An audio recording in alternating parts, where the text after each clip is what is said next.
Yannick Jaffray, bonjour. Bonjour. Merci beaucoup d'avoir accepté l'invitation de Front Populaire. Vous êtes professeur agrégé de philosophie à Lyon, Oui. vous êtes essayiste à vos heures. On vous avait déjà reçu sur Front Populaire pour votre livre Paris-Moscou, Aller simple contre le féminisme. C'était édité à la Nouvelle Librairie. Et vous revenez aujourd'hui nous voir pour un livre sur les Gilets jaunes qui s'appelle Pour l'honneur des Gilets jaunes. On voit ici la couverture. C'est en auto-édition. Peut-être question intéressante pour commencer, pourquoi en auto-édition ce livre? Parce que je suis venu au bout du modèle classique auquel je me suis longtemps agrippé, parce que j'ai la mémoire de l'infamie que constituait dans les années 80-90 la publication à compte d'auteur.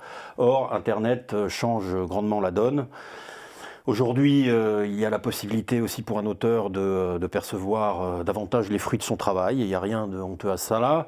Surtout que bien des éditeurs, et j'en nommerai aucun, n'assument pas les tâches qui pourraient justifier la perception qu'ils font des fruits de chaque vente d'auteur, à savoir une vraie promotion, des contrats de distribution, etc. Donc j'ai jugé à la fois le moment venu et tout à fait pertinent par rapport à l'époque d'adopter ce modèle.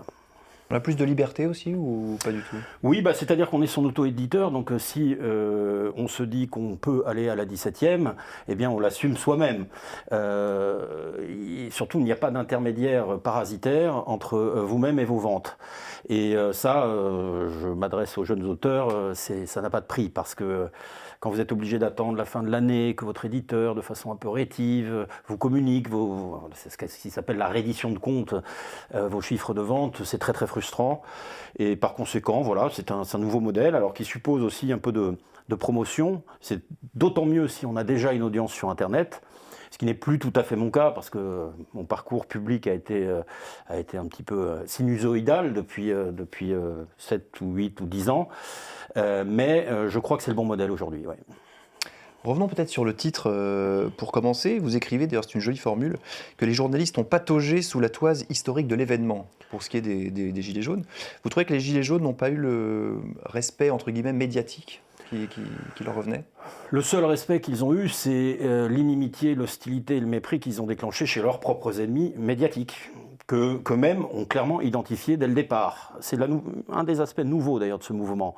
Il y a eu bien des révoltes, mais qui ne prenaient pas pour cible, non pas tous les journalistes ou tous les médias, mais les grands médias qui ne sont là que pour dévaloriser et dégrader le sens de leur mouvement. Oui, non, je pense. Alors, je me souviens à la fin 2018 de ces journalistes qui glosaient, oui, enfin c'est 200 000, c'est 300 000 personnes. Oui, c'est 200 000 et 300 000 personnes qui ont fait mettre un genou à terre à la présidence de la République et qui lui ont fait tellement peur qu'elle a pratiqué une politique de répression inouïe depuis Jules Mock en 47-48. Donc ces 200 000-là, et en plus 200 000 avec des roulements, incarnaient en fait bien davantage, c'est-à-dire le peuple français historique, old school, comme dirait Michel Onfray, de souche ou blanc, comme on voudra, en tout cas français. Français de style et de manière, et ça fait beaucoup plus peur que les Black Bourges, ça m'embête de reprendre une formule de Darmanin, mais il faut reconnaître qu'elle est bien trouvée, ou les émeutes de banlieue, qui en réalité ne font pas profondément peur au pouvoir politique. Vous écrivez que vous voulez rétablir ce soulèvement dans son rang historique.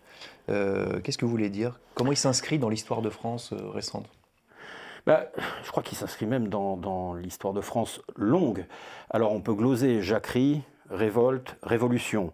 J'indique que ça n'est pas une révolution, puisque une révolution aboutit à un changement de régime, à un profond bouleversement des institutions, ou à leur rétablissement d'ailleurs dans leur assiette initiale, c'est peut-être quelque chose sur lequel on reviendra.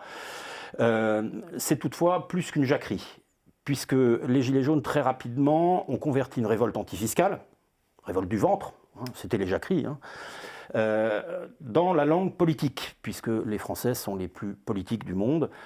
Donc le RIC, le refus du mépris de classe oligarchique, la critique des grands médias, parce que le quatrième pouvoir est aujourd'hui un pouvoir à part entière. Donc il me semble que c'était une révolte profondément française. Et c'est ce qui a fait peur au pouvoir, et c'est ce qui a suscité les 2 premiers mois l'adhésion de larges sections du peuple français. C'est aussi ce qui a fait l'ampleur historique et même mondiale, hein, parce que cet événement a eu une résonance, je dirais, vraiment dans le monde entier. On dit les Gaulois sont de retour. Vous voyez, j'ai choisi le casque gaulois comme symbole de cette révolte. Et ça, c'est insupportable, et au système médiatique, et aux artistes bien pensants qui sont prompts à se révolter ou à prétendre être solidaires de l'immigré et de l'orphelin. Mais dès qu'il s'agit, dès leurs dans la souffrance, humiliés par une taxe carbone qui était la taxe de trop, eh bien, il n'y a plus personne. Donc il me semble que c'est un événement de profonde substance française. On le sent quand vous parlez, mais il y a du nerf dans votre langue, et je voudrais citer le prologue du livre. Vous opposez la figure de Christophe d'Étinger, on s'en souvient, qui avait fait reculer les lignes des CRS, à celle du préfet de police Didier Lallemand. Et vous écrivez, donc je vous cite, « Rien d'essentiel n'est désincarné, disais-je en commençant. Loin de moi la volonté de tenir l'infortuné Lallemand pour responsable de son physique. Je crains toutefois que la violence exercée indirectement dans la certitude intime de sa propre lâcheté, si elle lui a procuré les jouissances carencées seules à sa portée, a fini par rejaillir sur son visage comme la petite vérole sur celui de la perverse marquise de Merteuil à la fin des Liaisons dangereuses. Et ce n'est pas sans raison que le peintre Edgar Degas eut ce dur constat, à partir de 40 ans, on a la gueule qu'on mérite. Celle de l'Allemand est amplement méritée. » Petite digression d'ailleurs, est-ce que c'est de la provocation, là où ce style très pamphlétaire, vous l'assumez du reste, ou est-ce que vous pensez qu'on a le physique de ses idées, qui est un trait d'ailleurs qu'on retrouve beaucoup à droite? Oui, alors je ne ferai pas du Mishima dans Le Soleil et l'Acier. Je pense qu'on pourrait avoir le physique initial de Didier Lallemand et ne pas avoir son expression objectivement laide. Hein, là, j'espère que je n'en ai à convaincre personne. Quant au style pamphlétaire, oui, il est revendiqué. Je revendique même d'être un auteur comique en termes de rythme et de ce qu'on appelle aujourd'hui les punchlines, traits d'esprit. Je ne goûte pas les analyses désengagées. Alors, soit on fait de la sociologie quantitative, on fait vraiment de la stat, bon, très bien. Mais ces universitaires qui prennent un air d'objectivité, alors qu'en contrebande de leur discours, eh bien, passent bien des variants idéologiques, ça ne m'intéresse pas. Donc j'assume tout à fait la position depuis laquelle j'essaye de rétablir l'honneur des Gilets jaunes AOC, comme j'aime à les appeler, hein, appellation d'origine contrôlée, c'est-à-dire les 2 premiers mois, c'est-à-dire les Gaulois. Je revendique de le faire avec la brutalité qui me semble nécessaire, oui. Et puis, l'Allemand survivra à ce trait d'esprit. Ceux qu'il a contribué à éborgner au nombre de 25 et les 200 à 300 mutilés ont de plus longues années à subir les conséquences de sa violence à lui. Quant à la violence aussi du système médiatique, son mépris, etc. Donc non, je n'ai pas de complexe. Seulement, il ne s'agit pas de faire du pamphlet pour le pamphlet. Il faut qu'il y ait du fond. Vous m'avez interrogé sur la substantialité historique, disons, de ce mouvement, son rang historique. Oui, je travaille là-dessus et j'apporte du concept et des perspectives historiques. Sinon, ça serait une sorte de pur cri, comme ça, pamphlétaire ou comico-pamphlétaire qui n'aurait pas grand intérêt. Donc j'essaye d'articuler les deux. Vous avez parlé de Gilets jaunes AOC, appellation d'origine contrôlée.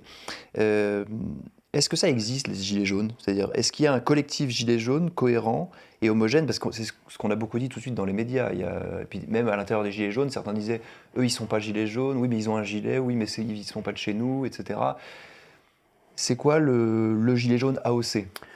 Le Gilet jaune AOC, effectivement, n'est pas regroupé en association loi de 1900. Il est vrai qu'il y a eu une espèce de flottement, il y avait quelque chose d'anarchiste dans ce mouvement. Par conséquent, il ne me revient peut-être pas d'établir un label définitif et fixe. En revanche, il me semble que ceux des 2 premiers mois, ceux qui étaient majoritaires, sachant que les gauchistes étaient déjà présents, parce qu'une simple sociologie du vêtement permet de s'en aviser, hein. Bien mieux que ces sociologues ou ces démographes qui brandissent leurs chiffres, là, pour le coup, à la Hervé Lebras, pour nous empêcher de voir ce qu'on voit. Donc moi, j'envoyais les gauchistes. Mais Marseillaise, Gouaille, drapeau français, autour du soldat inconnu au 8 décembre, tout était français dans le style. Et c'est d'ailleurs ce qui a suscité, je le répète, hein, l'hostilité du système. C'est-à-dire que les Gilets jaunes ont été, d'une certaine manière, ils étaient patriotes, nationalistes, patriotes en tout cas, et nationalistes, on peut voir, dès le départ, mais ils ont été, comme paradoxalement, nationalisés par leurs ennemis. Comme dit Julian Freud à Jean Hippolyte, reprenant le critère schmittien de la désignation de l'ennemi, que vous vouliez ou non désigner l'ennemi ne change rien puisqu'il vous désigne. Voilà, en l'occurrence, les Gilets jaunes ont bien voulu désigner leur ennemi, mais surtout ils ont été désignés par lui, hein, fascistes, racistes, etc., à la moindre occasion. C'est-à-dire que ça pouvait être une altercation avec un représentant de la diversité sur un rond-point, et c'était parti. De quenelles en descendant du Sacré-Cœur, ça y est, c'était l'antisémitisme. Donc, ce sont ceux-là, ces Gilets jaunes AOC, c'est-à-dire le peuple périurbain, parce qu'il y a toute cette dimension économique et sociologique qu'il faut tenir en compte. En gros, des blancs productifs, peu de diversité, ça il faut le dire, dans le premier mouvement, conscient du débouché politique possible du mouvement, bon, qui n'a pas abouti, hein, c'était le RIC. C'était l'idée d'une ressaisie par le peuple de sa souveraineté, sachant que le RIC n'est pas le référendum d'intérêt, je ne sais plus, d'initiative partagée, pardon, qui suppose une médiation parlementaire. Alors après, je ne suis pas un irresponsable, hein. Je ne considère pas qu'au bout d'1 million de signatures, il faille organiser un référendum, parce qu'on en organiserait à la fréquence suisse, or nous ne sommes pas la Suisse. Mais le modèle suisse a des choses à nous apprendre malgré tout. Donc voilà, il me semble que les Gilets jaunes, c'était ça, et puis, c'était terriblement français, c'était génialement français. Je le dis en citant Rousseau, qui craignait qu'à regret, à la lecture des vies parallèles de Plutarque, hein, dans leur sublimité, eh bien, les hommes regrettent de n'être pas plus qu'eux-mêmes.